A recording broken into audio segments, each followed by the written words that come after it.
you have the ability to shift your chi, to shift your home, and shift your life to include your creative endeavors to connect it to your spiritual practices, and also redefine what it means to be abundant and invite abundance into your life and invite wealth. And those things can all be explored and examined through Feng Shui as well as meditation too. And they're not separate, right? All things are interconnected and interdependent. Just like that pull quote in this introductory monologue. And how great it is to be delivering the introductory monologue to episode number 42 of the Creativity, Spirituality, and Making a Buck podcast with David Nichtern on the Be Here Now Network. My name is Michael Cammers, your host and monologist. And on behalf of all of us at Be Here Now and Dharma Moon, we sincerely hope this podcast finds you as well as can be, and we are grateful that you are joining us. Here at CSM, our guide, David Nichtern, discusses how to lead an integrated life involving spiritual practice, creative expression, and right livelihood with guests who embody and manifest these principles in their own life.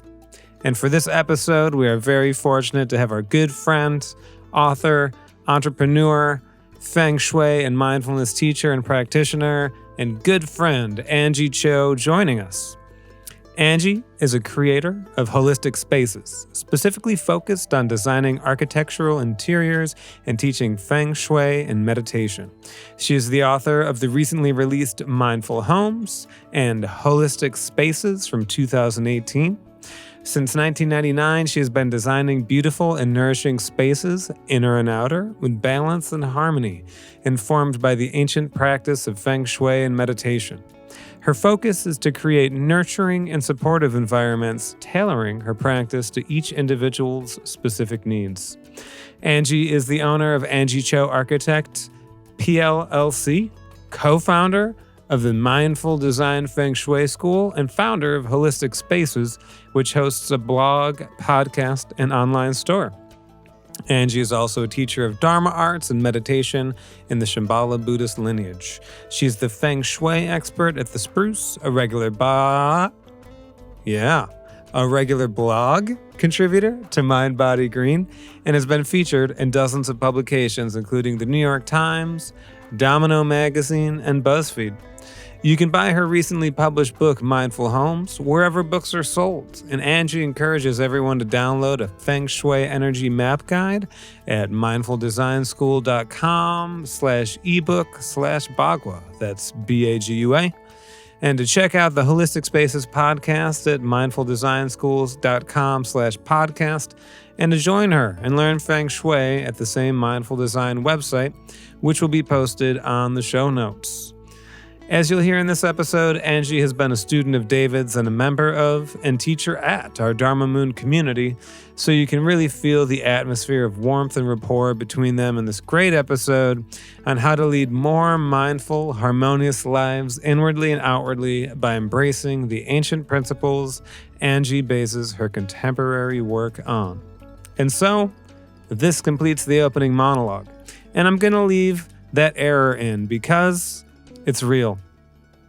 And it is now my pleasure to introduce to you episode number 42 of the CSM podcast, Mindful Homes with Anjie Cho. Enjoy. So, a very special welcome today to a good, and I don't want to say old friend because that makes us sound old, and we're not old. We're very youthful and kind of spry, but a longtime friend, Anjie Cho, and who sometimes I call Anjie Cho, which means Dharma in Tibetan. But Anjie, you are a special person in my world because you, as we just were talking about it, have really integrated creativity, spirituality, and making a buck. You make my book come to life. So I want to make your book come to life and talk to you about what you're up to these days and share with our audience your unique perspective on art and spiritual practice and also livelihood. So welcome to the podcast. Thank you so much, David. I'm really delighted to see you. I haven't seen you in a while, but it's really nice to see you. Yeah. We cover the waterfront, don't we? We talk about all kinds of different aspects of living over the years. But in this case, Feng Shui is something that people have heard about, but I don't think a lot of people really know exactly what it is. Could you say a little bit about it? Sure. So Feng Shui is one of the main modalities I practice, and it is it's a philosophy that comes from China, but many different cultures have some way of looking at their world and their environment in relationship to nature and in relationship to how they build their homes and spaces. And so it's just a philosophy of looking at that. So Feng Shui specifically comes from China, and it looks to see how the qi or the life force energy moves through a space, and how you could not only arrange the objects in a space, but also arrange the space around the objects in order to become more friendly with your inner and outer spaces. Awesome definition. And, this is something you've been studying and teaching for a long time, right? Yeah. My first book I wrote 9 years ago. And before that, I had studied Feng Shui for almost a decade. And so I guess it's been almost 20 years that I've been studying Feng Shui, and I started teaching it formally 5 years ago. It's my 5-year anniversary this year. Yeah. And is it getting more popular? It is. I feel that, especially because of the pandemic. I mean, you and I spent a lot of time in like these Zoom squares in the beginning of the pandemic, right? Yeah. And you were at which home are you in right now? I'm in my New York City apartment. Okay. Right now. Yeah. So you, for example, were in your beach house basically the whole time. And I was here in my New York City apartment the whole time. And just like the rest of the world, a lot of us were inside in our homes and started to see our relationships to our homes in a much different light in the past few years. So I think that people are very, very curious and very open to looking at how they can change their spaces and work with their spaces, and they're acknowledging how much impact their homes have on them. This immediately makes me want to hire you right away to change my whole life.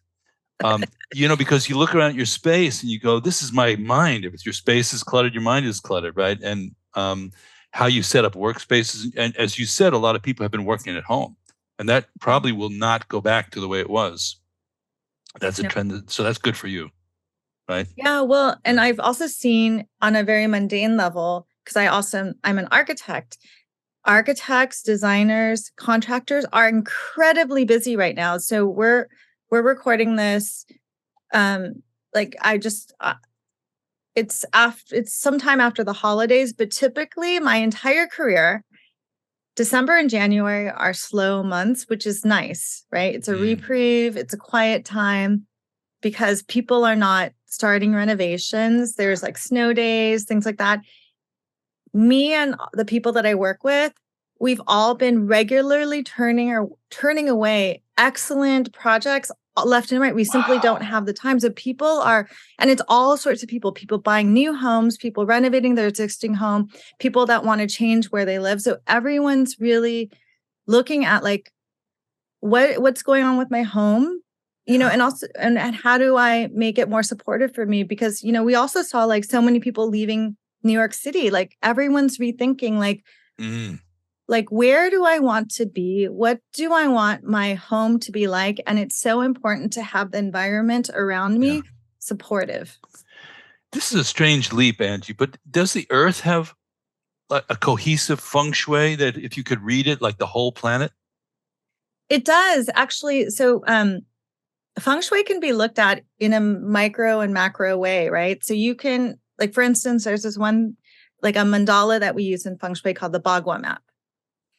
And it can be laid, generally it's like laid on your home, overlaid on your home. It's this mandala on your home, but you can also get more specific and just lay it on a room or your desk or your face. Like I have a pimple on my chin right now, and that's a career area.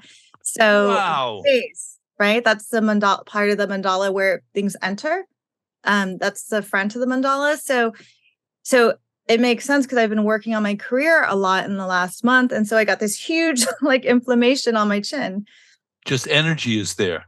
The Yes. energy is going there. But earth-wise, so if we expand out your whole property, your block, your city, your country, the earth, it's like a constellation, right? A constellation is a mandala. So you are only limited by your own thought processes on it. So yes, the earth has, the planet has its own feng shui. And actually the words feng shui translate to wind and water, which are two very elemental qualities. Feng is wind and shui is water. Well, and just to also to share with our listeners, this is one of your major, areas of endeavor. But as you mentioned, you're also an architect, an interior designer. You're also a very skilled flower arranger in the Asian style, in the Asian tradition, and specifically Japanese school. Yeah, and you're a business person, which is something we've been talking about over the years. So, what would happen if you put the feng shui on yourself? What would you find? Well, I do apply feng shui to myself all the time, but it's also important to recognize that we can't see our own flaws, right? So we often tell our students to have their friends to have someone else do the feng shui for them. But there's a lot you can do for yourself, but also there's an importance in having another eye, because you become so accustomed to your own habitual patterns, like in your practice, but also in your home. You literally have habitual patterns that you walk in your home. Yeah.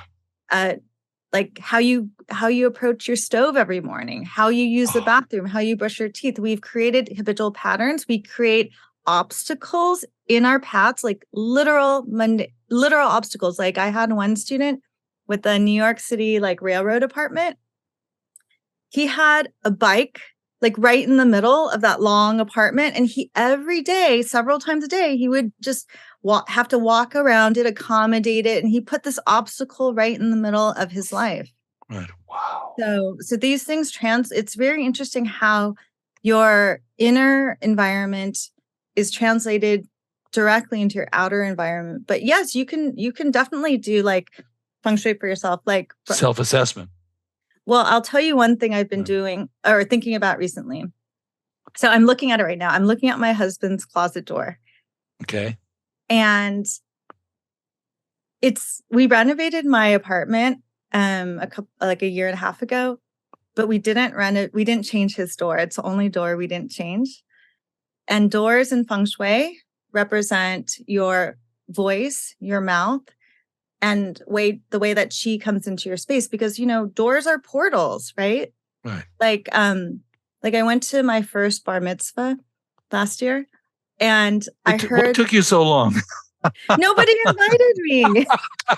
But I was crying when I heard one of the first prayers at this very reformed service. It was exactly feng shui. The rabbi was saying how may the doors be wide enough, may the doors of the synagogue be wide enough to welcome everyone who wants. I'm getting emotional. Everyone who wants to be loved. Everyone, everything that people need, and may it be narrow enough to shut out, negativity or obstacles, whatever. But so this door that I'm looking at, it's my husband's closet door. It's in the wealth area of my home. Wow. And I didn't change it out. And because it's why did you not? Because I didn't think about it. Okay. So now this is my own self-analysis. I didn't prioritize it. Uh-huh. And it's hard to open. It's not painted.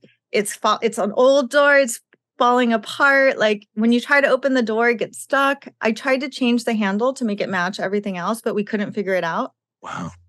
And, the closet can represent, especially in the wealth area, can represent hidden energy, hidden chi. So there may be like this wealth of abundance and support and treasure that he has that he's not able to tap into because the portal it's an obstacle. It's hard to get into. It's a pain. It's blocked. So the symbolism is that he may not be able to access his resources, his more deeply seated resources. And I'm not helping him. And I've tried. So you know what I did? I've been looking at this and I'm like, oh my God. I'm like, okay, so now that means I need to ask for help. So I need to call a contractor, ask for help. Now you need a therapist, right? But yeah, so that's an example of doing Feng Shui for myself. Honestly, as we're talking about this, it just seems inconceivable to me right now that anybody would want to have a consultation before they set foot in their house again. It's just, why doesn't everybody do this? It's so accessible feeling. The way you're talking about it feels very accessible. Well, I think that there's a lot of misconceptions with Feng Shui, just like with Buddhism or with meditation. There's the super kind of superficial Barnes and Noble level of what you think it's about.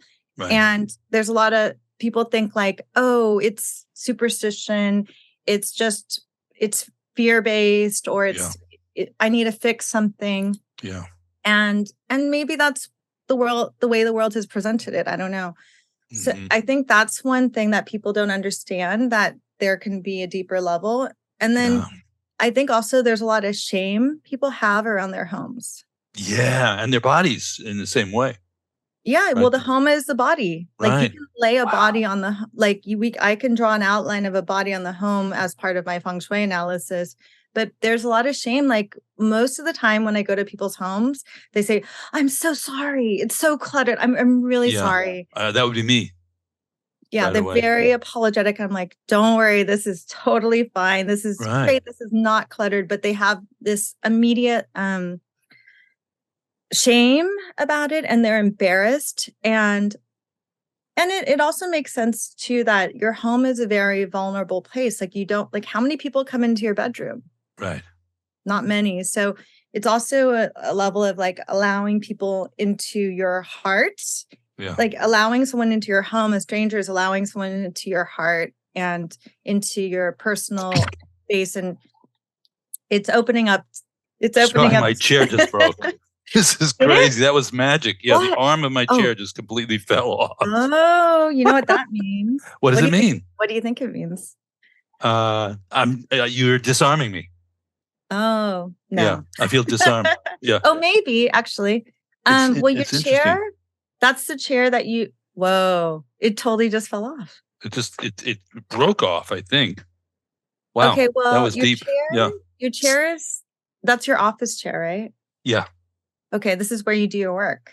Yes. That's okay. Right. So your chair, your desk, where you do your work, that represents your career and your reason for being, your raison d'etre. Right. And the chair is your support. Right. The arm and the back is also your support. So it could mean like something is happening with your team. Yeah. Or you need to let go of something is falling off. Something that's supporting you is falling away. And also that simply your chair needs replacement, but also something else may need replacement in terms of the symbolism of it. Yeah. Also, it's your seats. Yeah. Wow. When people look, first of all, I just want to add to everybody's awareness that you are a Dharma Moon meditation teacher. Mm-hmm. You graduated from our teacher training program, and then you became a teacher for a while till you got too busy. We couldn't even keep up with you because your life is expanding in so many different ways. But when people look, basically, from my perspective, when people meditate, they're actually trying to look in a mirror. If you could just hold a mirror up to the person's life and mind. Now, people mistakenly think that they're going to, mirror, mirror on the wall, who's the fairest of them all. They're going to get like an answer that is disproportionately positive and blissful, or horrible, which is the flip side of it. But just to see clearly, then you look at your mind, you look at your emotions. It's going to lead you back to your body and your physical world at the end of the day. And if it isn't happening at that level, period, it isn't happening. Wouldn't you say that's true? Yes, because it's not about staying in with your thoughts about things in your head. It's about being present with the world as it is. Which is a big deal these days. Mm-hmm. There's a lot of shame. There's a lot of trauma. There's a lot of horror. There's a lot of fear. There's a lot of physical dramas that are going on about the whole planet, like just what happened in Syria and Turkey this last week. I saw videos of it. It's just these buildings just collapsing.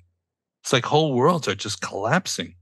Mm-hmm. Hundreds of thousands of people homeless overnight, and I think we're all my friends and guides say we're in a position of powerful transformation. If you talk to astrologers or people, anybody who's looking at the oracular side of what's going on, big deal change going on.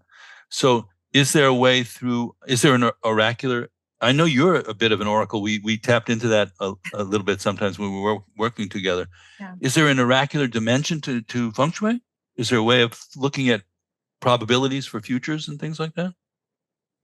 Well, yes and no. I don't look or use Feng Shui to look into the future, but rather look at the present, right? Mm-hmm. But yes, Feng Shui is, I think, very similar to other divinatory practices where it's simply about looking at or being trained to look at something in a particular way. Mm-hmm. So I train my students, and what I do myself is to look at a floor plan or look at someone's home and see the signs and read what's there. And that gives me information on how to support that client. So it is a divinatory practice in that sense. And of course, Feng Shui actually comes from the I Ching and Taoism. So so we do actually use the I Ching, like the trigrams of the I Ching are the same trigrams that lay on the Bagua, which is the Feng Shui mandala, and also the Feng Shui mandala, the Bagua is based on the same trigrams that the I Ching the I Ching works with, and the same. And what does Bagua literally mean? Bagua means 8 directions or 8 areas. Ba is 8 and Gua is area or section or sector, and so it's a center with 8 areas radiating around it, which also corresponds which makes to the 9. Does that make 9? Yeah, but yes, it does make 9, but it's the center is kind of like a non-area. But it's like we're in the center of the mandala, just like many mandalas can be bisected into 8 directions. Yeah. Well, there's so many directions this conversation can go. How's your livelihood? How's my livelihood? It's good. I was just thinking, since I was thinking last night about this, what may come up in conversation, and I was thinking very much about your creativity, spirituality, making a buck, and I think that's in a way my motto too in what I want to share with the world, because I've been very fortunate to have like a turn in my life where I was able to start to see that I could embody all those things. And it happened all at once when I started studying Feng Shui. And my livelihood is always wonderful. So like I was thinking of one of the last times I talked to you when you were mentoring me, and I was like so tired, and you had me reflect on my busyness and everything that was going on in my life. And I know that I can create work wise or livelihood wise or money wise. I can create anything I want. It's just that I create it and then I don't know if I want it anymore. And so it's not like I can't have what I want money wise or work wise or achievement wise. It's that now I'm starting to refine and I need to be more intentional instead of just letting things kind of fall into my lap. How can I have to intentionally cut things away and say no. You know, one of my gurus, Uncle Irv, you remember Uncle Irv from the book? His favorite, one of his favorite lines was, you know, his shrink asked him, "Well, are you ambivalent?" You know, and he would say, "Well, yes and no." So that's why are we ambivalent? What causes ambivalence? Not wanting to feel. Oh, that's what it is for me. I want to just kind of numb out. Wow. That's my Buddha family coming out, my neuroses. Wow. So ambivalence is because you don't want to feel the power of making, connecting your intention with the situation creates feeling. That's such an interesting take on it. I never would have thought of that way. And there's also part of me that doesn't want to disappoint anyone. So it's like the people pleaser. And then there's also the part of me, the fear of what's going to happen if I say no to something. Will it never come back again? But if I look back at my entire life, which I've done this exercise, if I look back, I know the universe has always given me whatever I needed. Wow. I've never had to worry about it. Angie, I'm having a sort of dreamscape right now. I'm right on the East River, you know, and I'm visualizing all the people. Yeah, you are too. That's right. All the people in Queens, across the way there, and Brooklyn, and then on this side too, opening their windows in tandem, and everybody's yelling out the window, "No!" Basic no. Remember Trungpa Rinpoche used to talk about the basic no? Did you ever get privy to that? That was a big deal. Tell me. No means no. You know, and it's an important concept to get across. It's not negative. It's just kind of delineating, you know, like, for example, he was using the context of basic discipline. You know, like if you're trying to be disciplined on something, a lot of that means, no, I'm not going to eat gelato every night. Yes. No, I am going to practice. I'm not going to make excuses. So he was trying to communicate that to us, I think. And there was one famous evening of that, but you know, no is a powerful idea, isn't it? Wow. Yes, I have to learn to say no more often and with definition, because also when you say no to someone and you're not clear about it, then they keep pushing. They wiggle their way right by you, right? Yes, right. But I need to take responsibility for that. It's not, they'll keep, people or life will keep going its way, right? Just like water will always follow its course. It's for me to decide where this is not, where the boundary is. Well, and of course, the myth is that we will hurt somebody else's feelings or disappoint them, but actually you're helping them. Ultimately, can we say that without equivocating, that if you give somebody a kind of clarity about the interaction that you're having with them, that doesn't hinder them, their growth or their aspiration or whatever they're doing. It's good for them. So that idea that it's idiot compassion, right? It's not really compassionate for the other person in any case. No, there's like that classic example of, you know, this is what I would do when I was really young and dating. I wouldn't want to break up with someone because you don't want to hurt their feelings, but then you drag it on and you make it worse. I'm just like, I'm going to be 75 next Sunday. Wow. And I'm just going like, wow, relationships, life on earth, you know, it's all going to dissolve into the basic tone that you've created is what's going to linger. Your tone, your feng shui is going to linger. And you know, this is so interesting because when we first started talking, remember I used to say, Angie, you're going to be a very important teacher. I always would push you in that direction of you've also been disciplined in your studies. You're not somebody you're not fundamentally lazy. No, I'm not. You know, I'm the opposite. so you've learned, you put yourself into it. Now it feels like it's coming back out. And we first started talking about this. You said you have a new book that's coming out. I wanted to just share what that's about a little bit with you. Okay, so could you hold it up so everybody can see it? Sure.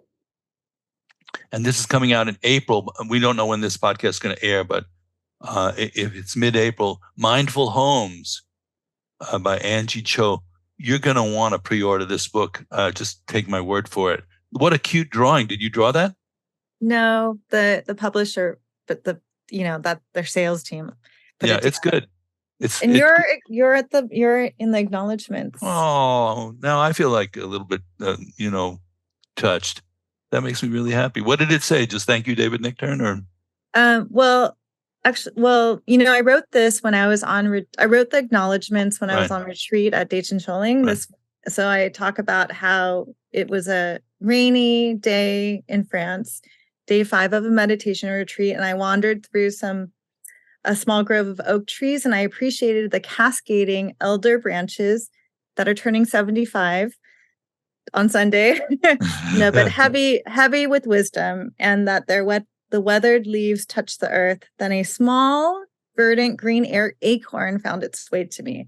So then I go on to just thank all my teachers, and you're listed. Thank you to my meditation instructors, past and present, especially Michelle Laporte and David Nichtern. Oh, that's wonderful. Thank you so much. I'm going to buy 1,000 copies and give it to everybody I know. I actually did that with your last book. Do you know that?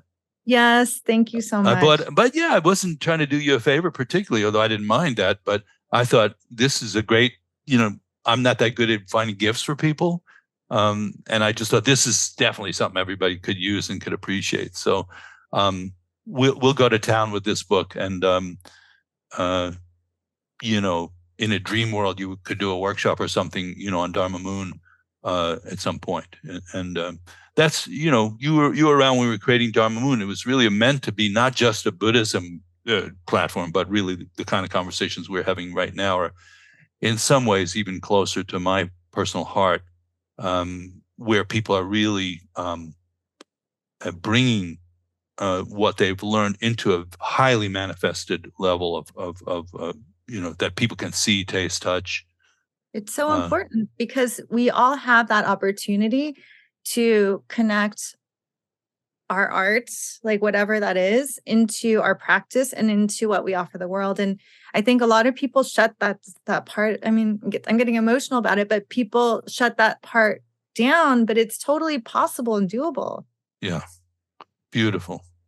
And so the book, what's special about the book? What are some of the threads that are running through it? So my first book was written, I'd studied Feng Shui for about a decade, and I wrote my first book, and it was a bunch of to-do things because that's where I was in my life. And that's what I felt confident enough to do. Like, here's 108 ways to do XYZ. Yeah. Tips, right? And 50 ways to leave your lover. Remember that song? And I wasn't a confident writer or speaker or teacher or anything at that point. I was just starting, and so much has happened. And especially because of my meditation practice, which I owe to you, by the way, because my story is always that I went to a level 5 class with you, and you said to the class, I know someone who's kind of meditated for 10 years. Oh, yeah. And that just like that, I was like, oh my God, that's me. And that next day I changed. I changed. I was like, you know what? I don't want to be that person that kind of meditates for 10 years. Wow. Do it or don't, right? Yeah. Do it or don't. So through my meditation practice and teaching and working with people and just getting older, and now I have all this gray hair and no, not much. Yes, it's all. Look, this is what it looks like. Let's be clear about that. But this is a different approach. It's actually redefining Feng Shui as a mindfulness practice because that's how I see Feng Shui. Right. It's also weaving together me as a Korean American with growing up in the US in the Western world, but also having learned more about my cultural background through meditation and Feng Shui. And so it's weaving together these different strands. Right.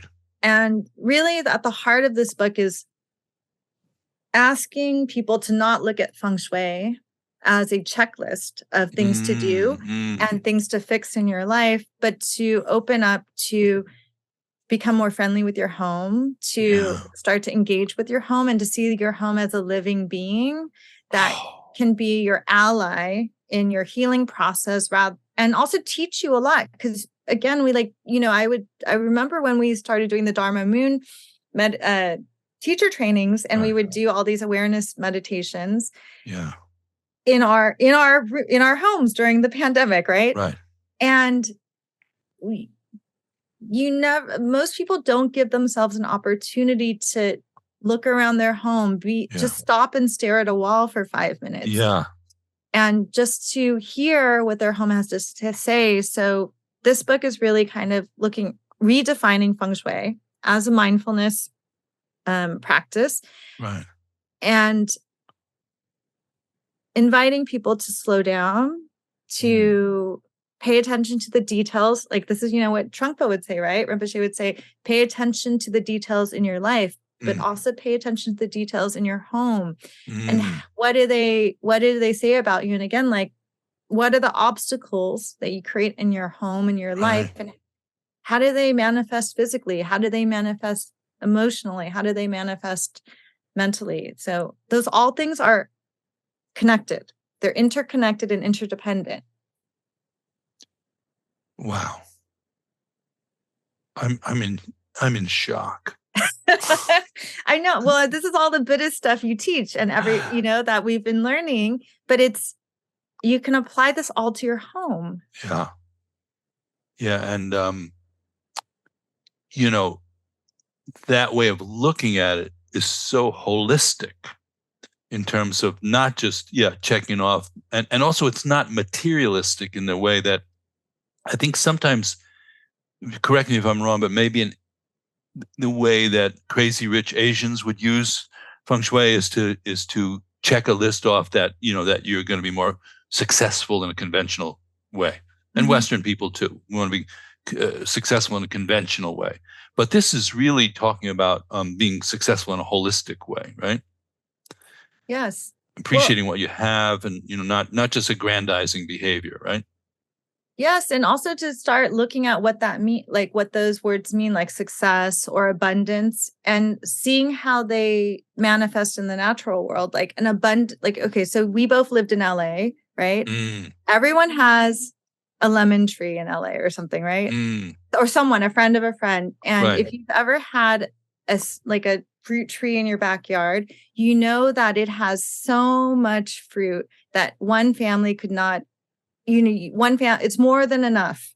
It's very abundant. So that definition of abundance, you can see in the world around you, in the natural world, there's too much. So then you naturally want to share. And if you didn't share it, it would eventually kind of go bad, right? So you want to, so how can you see things in your life and in your home that can start to have you question and have curiosity about like these words, like what is success? Like, how does that relate to my wealth area? Right.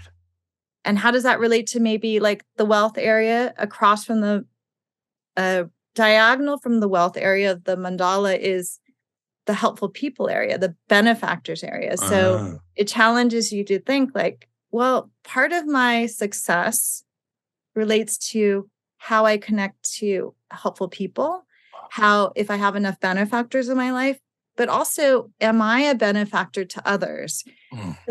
So there's these themes that run through Feng Shui and seeing how they come up in your home. Like, is there a lack of it in your home? Is there an abundance of it in your home? And starting to see like working in tandem with your home to make these shifts in your life. Yeah, it's and now, what is your appraisal of what's happening in the world right now? If you had to like just kind of like open your fullest third eye lens and go, look, what is happening to this world right now? In the terms that what we're talking about here. What's going on? I think that, well, it's interesting, actually. I think in general, people are moving fast, so fast, and even in their homes, that they can't see. So and can't feel, right? They can't see and feel. But like Marsha, my teacher, would say, and I'm sure Trungpa said this to her, speed and chatter make you blind. Speed and chatter make you blind. And that's so, because I asked you what's happening in the world. Is that what's happening in the world right now? That's generally how I feel. And I'm also very susceptible to it. I think that we're just technology, our lives, everything is so fast paced that we're disconnected and we're not able to engage with the present moment and just to appreciate like a warm day or the sunlight.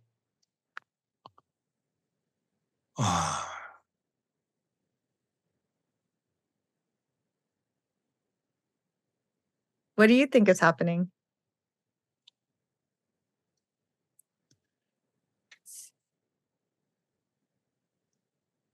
Well, it's funny because I do so much of this kind of communication that it's almost like a different channel opens up, which is along the lines of first thought, best thought, so things just kind of come out that way. And it felt like something imploding on itself, like an implosion, not an explosion, but an implosion. And then it's gonna, once it fully implodes, it's gonna radiate out. It's gonna be a new Big Bang, basically. Another Big Bang, because things have to completely come to a stop at some point, or at the end of a cycle or that kind of thing. And then, and I see this a lot in young people these days. I see some unbelievably bright, talented young people in the work I'm doing. In the music field, 12-year-old people who are like gifted on a level that I've never seen before. And I think, I'm going to take a big flying leap here. I think we're morphing. The Earth is morphing, and our species is morphing. So there have been people who've written about it. The kind of Deus, Homo Deus. Like basically balancing the divinity element of ourselves, the sort of multifaceted, multidimensional capacity with the ordinary existence that we have.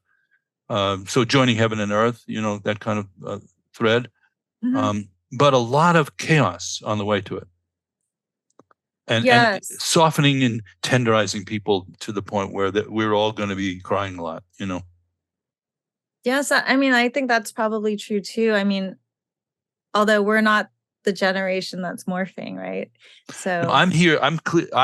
The way I see myself in this, and again, I'm yet another generation beyond you by at least, is in Mad Max, Beyond Thunderdome, that movie. He plays that character who's from the old world, and then at a certain point he goes out in the desert and he finds this tribe of young kids, and he's like, they look at him as a kind of bridge. And my job, I really feel, is to bridge. A friend of mine said, turning a legacy into an inheritance. So I feel kind of like I've got to hold on to the original iteration that we heard, that first iteration of Dharma in the West. I'm that old, and then now it's taking a new shape. All kinds of socio-political energies are getting mingled with it in new ways.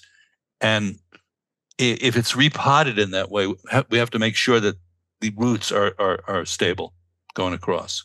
So that's the way I look at Dharma Moon and my own involvement at this point. Not for me, really, particularly in terms of I won't be there.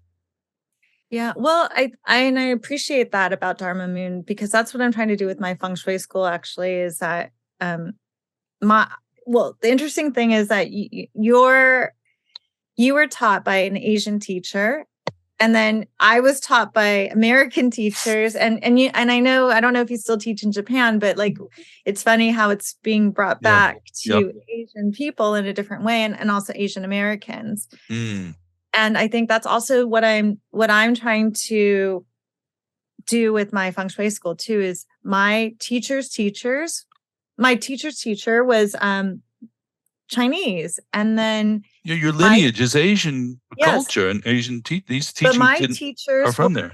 But my teachers were American. Yeah, I get it. I understand. So then I'm one of the few Asian Americans that's teaching it, but it's from a Western perspective, because I'm also a bridge too. I feel like I'm similar to you. Part of my path is to be this bridge between the East and West in a new way. But it is so important to have that inheritance. I've been using that word too, actually, lately, because you want to continue it on and recognize that we're our ancestors. We're also our future. We're like future ancestors too. Yeah. So how do we honor a lineage and still and have the proper roots so that it can flourish, but still evolve with what's required, right? With dignity and respect. Yeah, and discipline. And discipline. And there's a lot of people teaching things that they've studied for 2 or 3 years now, and they've had epiphanies and this and that and the other thing. When yesterday I saw a picture of I have a book that just fell off the shelf of artful photos of Tibetan Buddhist masters of the last century, and it just was stunning. Picture after picture, you see so much depth and so much character, and it takes time to evolve those things. So it's not all going to be Snapchatted into place. There's got to be. So how do people? My conundrum right now is, how do people absorb that and maybe leave apart some of the cultural envelopes that are no longer really relevant or even helpful, and to make that transition? So it's sort of like replanting something. Mm-hmm. It's like trying to grow a bonsai in Brooklyn. in a Brooklyn apartment. A bonsai grows in Brooklyn. That would be the title of it, right? Gee, what do you want people to know about what you're doing? This is a platform. It's if I were Oprah, I'd be saying now, buy this book. And then you'd sell 1 million books. So I'm David, and I'm saying buy this book, so you'll sell, 138 copies. But still, what would you like to impart with this book? Now, this is a major thing when you release a book. It's took years to put it together. Is there like something that you want to put out there to people to think about? That's a good question. Because are you gonna do a little touring and teaching a little bit about and present the book? I'm not sure. I'm not sure yet. I've been working on setting up a couple launch parties. Yeah. And I'm also actually going to be teaching my first retreat, and it's going to be based on the book. You should go all the way with that. Yes. Because, it takes years to put a book together, and really is a summary of your work for the last several years. I mean, yes, this is a really meaningful book for me, because it is an illustration of where I am right now and how much I've changed. So it was a very emotional and wonderful thing to put together into the world. And I think if I was what would I want people to know about the book? I would just say, Hold up the cover again. Okay. Oh, well, okay. Let's bring it back to the podcast: creativity, spirituality, and making a buck. So I think that when Feng Shui was developed, it was developed alongside a lot of other Asian modalities like Chinese medicine, acupuncture, face reading, Chinese astrology. And what I've learned is that actually, originally in Chinese medicine, the first steps would be the Feng Shui and like face reading and Qigong, very subtle and non-direct practices. They wouldn't give you herbs or needles until later on, right? Non-invasive practices. So my book is kind of an invitation to think about, like, you don't have to go the direct way. You don't have to fix things. You don't have to make a lot of changes, and you don't have to go buy things. But it's an invitation to see that you have the ability to shift your chi, to shift your home, and shift your life to include your creative endeavors to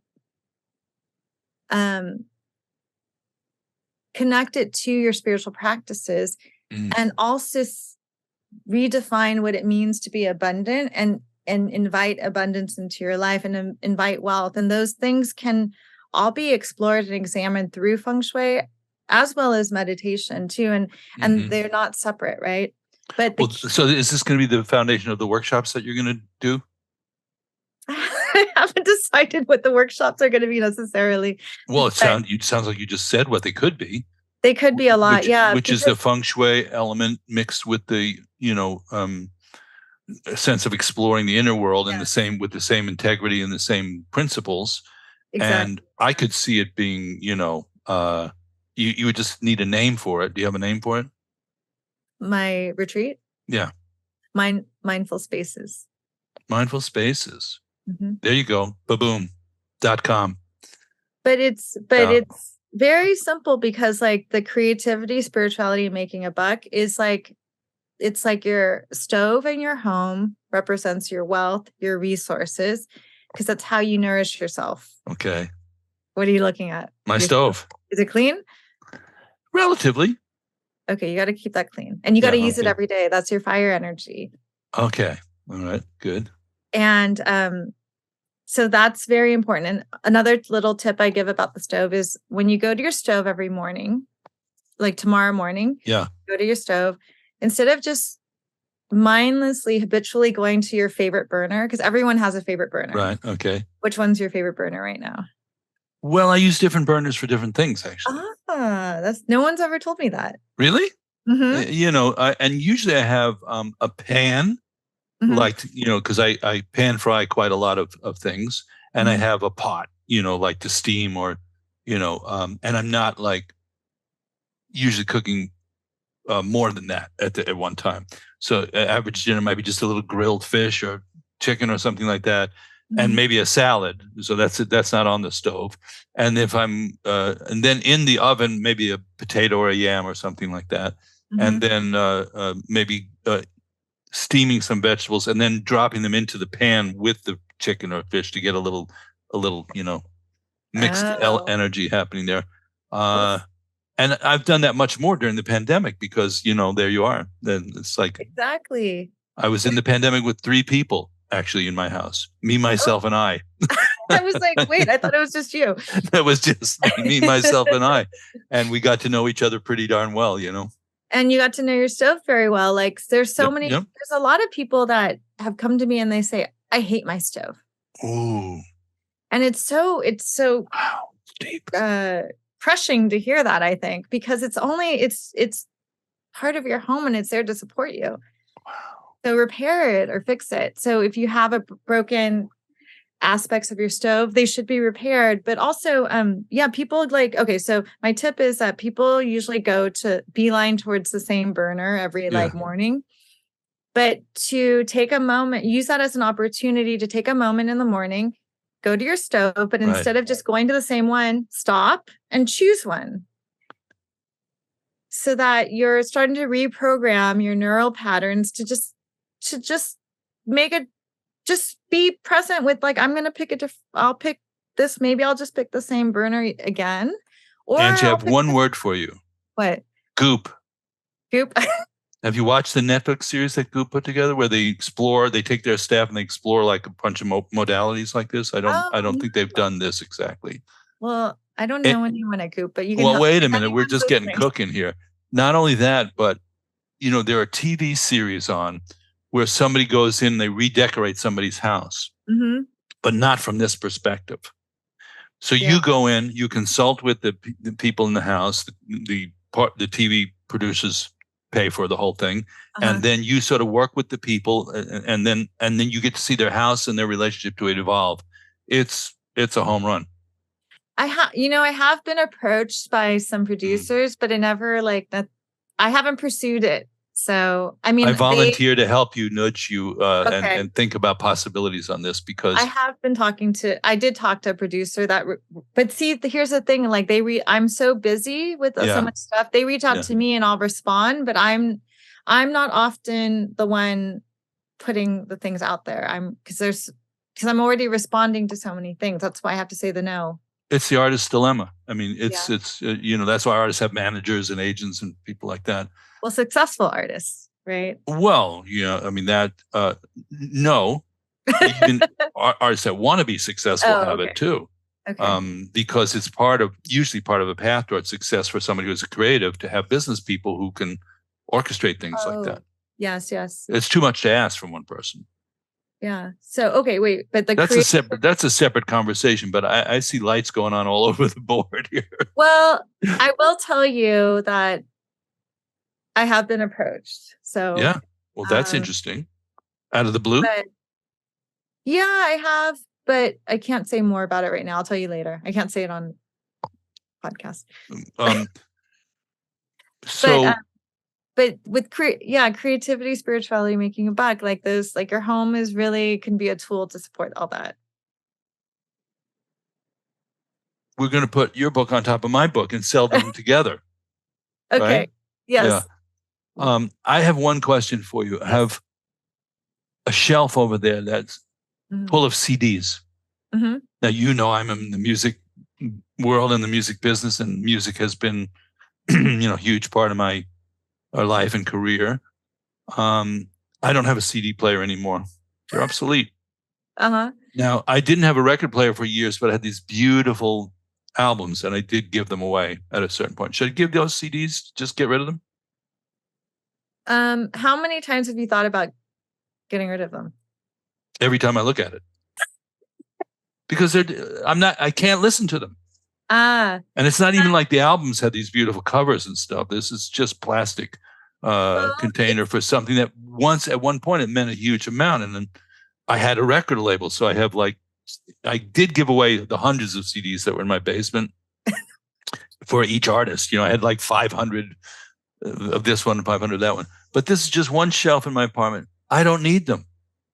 So what is that? You should just get rid of stuff that you don't need anymore. No, I'm going to give you a Buddhist meditation talk. That's your entertainment. It's to go back and forth on it, you mean? That, and also having that distraction of always, every time you look up, habitually thinking I need to get rid of those. It's a good way to distract yourself. Well, and it comes back to ambivalence. I am ambivalent about it. And so means I don't want to feel really the sense of loss. I don't want to feel the glory of having contributed so much. I don't want to feel the frustration of not having had more people listen to certain things. I think I should burn it. That's what it feels like. Just so wait. So you're sitting at your desk, right? Are you sitting at your desk right now? Well, let's not get into that, but I have a little, I'm way better set up out on Long Island in my house. Okay. So in the city, I just have a pied-à-terre kind of situation. So I have a little table and a chair. It's not really very, okay. But so Zoom sometimes flips. So if you're sitting, is it in the left corner? Left rear corner. So of the main room. So usually we lay the Bhagwan mandala based on the door, but since I don't know where your door is, right? Is your door behind you? Okay, so it is to the right. Yeah. Okay, so that's actually, since we've been talking about wealth, that's the wealth corner of the room you're in now. Okay, bring it. So so if you did clear it out and make some movement and move the chi around, simply letting you could even gently move it closer to the door,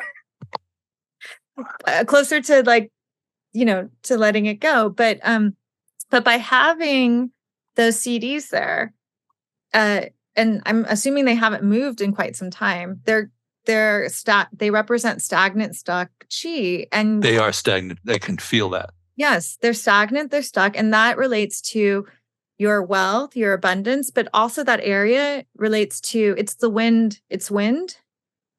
In the I Ching, it's called Shun position. It relates to your self-worth and how you value yourself. So you have those connections. So that's how I value myself. That's how I hold my self-esteem, but it's old and it's stagnant and it's collecting dust. So time to let go of it. I said this about when the other book I have is about the 6 realms, awakening from the daydream. Mhm. And that I said that when I first heard those teachings in 1970, I think it was 71. 6? Okay. First iteration of the Wheel of Life in the West that I'm aware of, Trungpa Rinpoche's seminar up in Vermont. And I walked back and I said, he's killing me softly with my own song. Yes, I remember that part. Right? It's just like your own song is going to really be the most poignant. And also, I guess for myself, I would say you have to have compassion for yourself to even look over at those CDs, because there's so much feeling. You're right. And it's collecting dust. And to refresh your chi that way in terms of your creative life is a kind of, you have to be a little bit ruthless. And artists that I know that are famous are ruthless, actually. People like Bob Dylan, somebody like that. They don't hold on to it. Well, it's just like with the flower arranging. It's so hard to cut off that flower because you're like, it's beautiful. I can't glue it back on. Yeah. But sometimes it's really not necessary anymore. And it's actually only it's like you create all this drama around it and it only lives for so long. It's impermanent. But also by letting go of something that's really beautiful and meaningful, it can allow space for more things to shine. Yes. Yeah. And it's so true. And that's true of everything. It just is true. Mm-hmm. And there's so much letting go to really appreciate truth in the right way. And cutting. I remember when we did your workshop online a bunch of years back, and you did the flower arranging. Everybody, by the way, take what we just did with Feng Shui with Anjie, and she can do the same, take you on the same guided trip through flower arranging. And it's extremely, in the same way, informative about the metaphor that it represents as well. And you cleaned up at the end. Which really, I made a comment about it at the time. I said, "What are you doing?" And you said, "Well, you have to put the things away." Right. And so you spend all this energy and time making a beautiful arrangement, and then you immediately take it apart. And that's such a metaphor for the whole thing. Mm-hmm. So how do you apply that to relationships? With people, like intimate relationships? Well, I just did this. There's a book, by the way. I know, but you and I, we both realize we don't know anything about it, so we're can't not talk about great relationship people. But I just actually did some reels because we just had Valentine's Day on Instagram about relationships, and I was at my parents' house in LA. And what I've learned through Buddhism is and through all these practices, these mindfulness practices, is just being present with what's around me and seeing what's present, what's there, instead of trying to find something that's not. So I just looked around my parents' home. I was like, I'm going to make an Instagram something. My parents had 2 mandarin ducks, and then they had a purple orchid. And so if I focus, let's say, on the orchids, orchids in Feng Shui actually represent a way to invite a partnership into your life, a romantic partnership. And a romantic relationship, because it's said to invite in a noble, upright partner. Wow. And so that's such an ambitious undertaking. Well, right. So orchid. So first of all, you could put it in your relationship corner, which is the opposite one. Right. So if you're looking in your bedroom, like you're standing in your door, looking in the bedroom, the far left corner is what we've been talking about, the wealth area. The far right corner is the relationship area. It also relates to the mother, to self-care, to your internal organs. But if you could place a purple orchid there to invite a partner, or to work on your existing relationship, because like you said, orchids are not the easiest flower to care for. And many people get an orchid plant, and after the flowers are gone, after the blooms fall away, they throw away the plant. But a lot of people don't know you can keep It's the perennial. plant. Yes, and I have one out at my house, and yeah. I watched it for a whole winter, and I thought, like, oh, this is not really happening here. And there you go. Next summer, it was back. It blew my mind, kind of like, where have you been? Where have those flowers been? Does this sound like your relationship? I have to think about that more carefully before I take my size 12 and put it so far down my mouth that like you'll just be seeing my knees at that point. I don't know. I have to think about that, but no, I'm going to say no. I think the orchid reblooming doesn't really remind me of anything about relationships, because relationships seem to be on a track, and they seem to go, and they seem to, like, a smart person could predict the whole thing. And this is one of my sort of fears working with people, is if you really look, you go, oh, why are you doing this? I could just see this whole outcome already. And I wonder if that's, it's like a psychic who would just never say anything, that kind of thing, because this is why you don't want to, you shouldn't teach on relationships, right? Well, one time a couple asked me to do, I do the one-to-one work with people, and I love, as you know, I love doing that. I love sort of peering at their life puzzle and seeing it. One couple asked me, would you meet with us over my protestations that I, can't. And they were good friends, so I just wanted to honor their wish.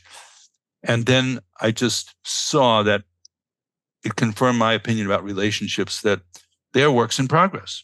And most people think of it as it's a dream fulfillment, but it's not. It's a work in progress about where those two people are at in their lives, and do they have something to teach each other and learn from each other, and whatever that is.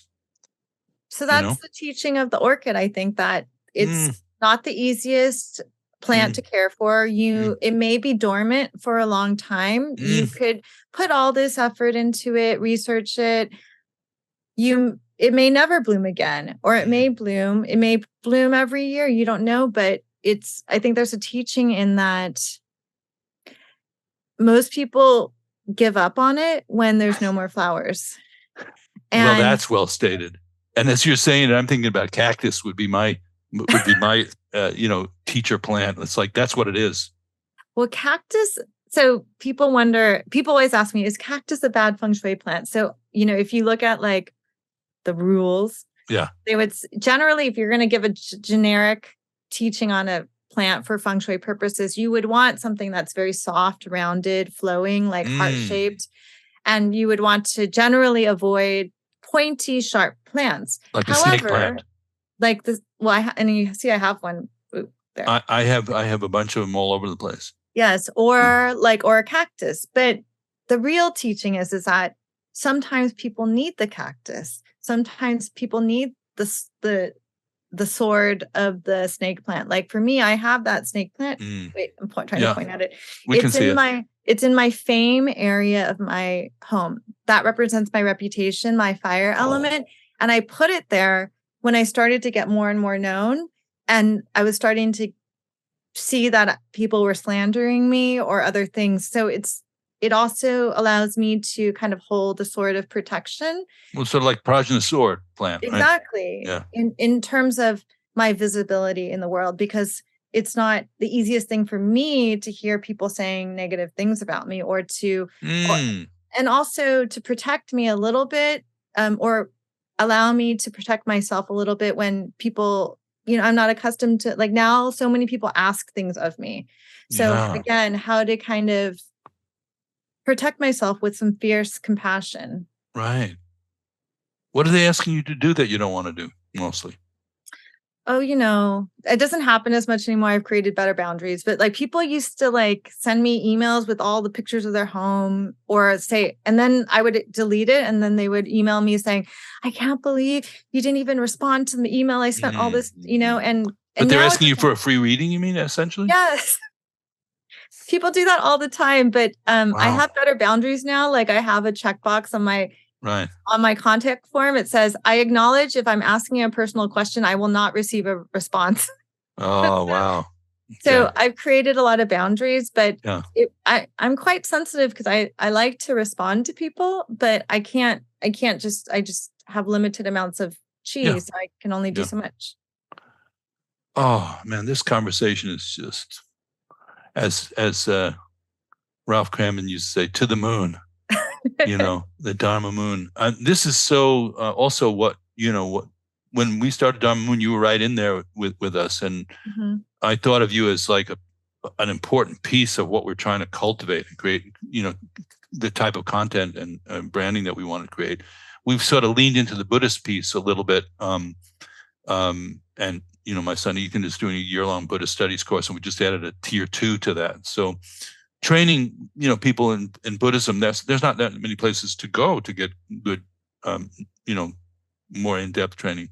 But the kind of stuff we're talking about is really where my heart is. And I also see possibilities for you that have borne fruit, it'll be interesting to peer over your hedge a little bit there and see what's going on. And we haven't caught up for a while, so this was just amazing for me. Thank you so much. You're welcome. Thank you so much. I had so much fun. I miss talking to you. Yeah. Well, we have to make sure that we, it's the same thing. There's a lot of people probably asking each of us to spend time, and we're so busy. If your heart's open, you want to have those conversations. That's what, to me, that's what makes life worth living. But we have to check in again sooner than this was. Okay. Okay. So hold the book up one more time for the people. Mindful Homes, Anjie Cho. We'll have it listed in the in the podcast, and people know how to get it by the time we do it. And anything else you want them to know. Okay. Thank you. Okay. Thank you, Anjie. Thank you. And there you have it, folks. Episode number 42 of the Creativity, Spirituality, and Making a Buck podcast with Anjie Cho, Mindful Homes. We'd like to thank Anjie so much for joining us, and we wish her nothing but continued success as a person with her book and in her career and in all ways. On a personal note, I had to redo my living situation when my personal life had a big shift a few years ago, and I was very fortunate to work with Anjie. And at the end of the episode here, I'm going to just put a public shout out of gratitude, saying thank you for how profoundly beneficial that was to me, and I still endeavor to apply these concepts in my personal space.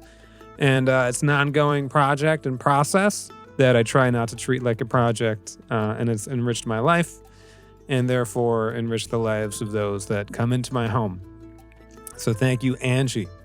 And check out that book and, see if you can apply that mindfulness to your space. There we go. This is an episode, and before any episode is complete, folks, we have to give a huge shout out to Be Here Now Network. So thank you, Be Here Now Network, and everyone involved there, Corey and the whole team, for distributing these, doing the post-production. So we have to encourage you to please head over to BeHereNowNetwork.com. If you want to hear more of these podcasts, put /David after that .com. However, there's so many amazing podcasts with amazing teachers from the world's wisdom traditions where you can listen and learn and incorporate that wisdom into your life. I know for me, before I was a mindfulness practitioner, I spent a lot of time listening to podcasts on the Be Here Now Network with people talking about their experiences meditating. And if you're one of those people, once you get done over at Be Here Network, BeHereNowNetwork.com, head over to Dharma Moon livelihood.com, where you can connect with David and all of us and all of our teachers and community. On the third Sunday of every week, the third Sunday of every month, I believe there's only 4 Sundays in a month and 1 in a week. You can join us at our community meditation. That's 10 a.m. Eastern time. It's for 3 hours, but you can drop in and drop out whenever you need to. Right now, we've got like a great Foundations of Mindfulness course running. Depending on when you listen to this, that might be an evergreen program where you can just take the program. It'll be on the website. I believe that'll be with Eve Lewis Prieto, who is the head of teaching at Headspace. And we're always running mindfulness meditation teacher training programs.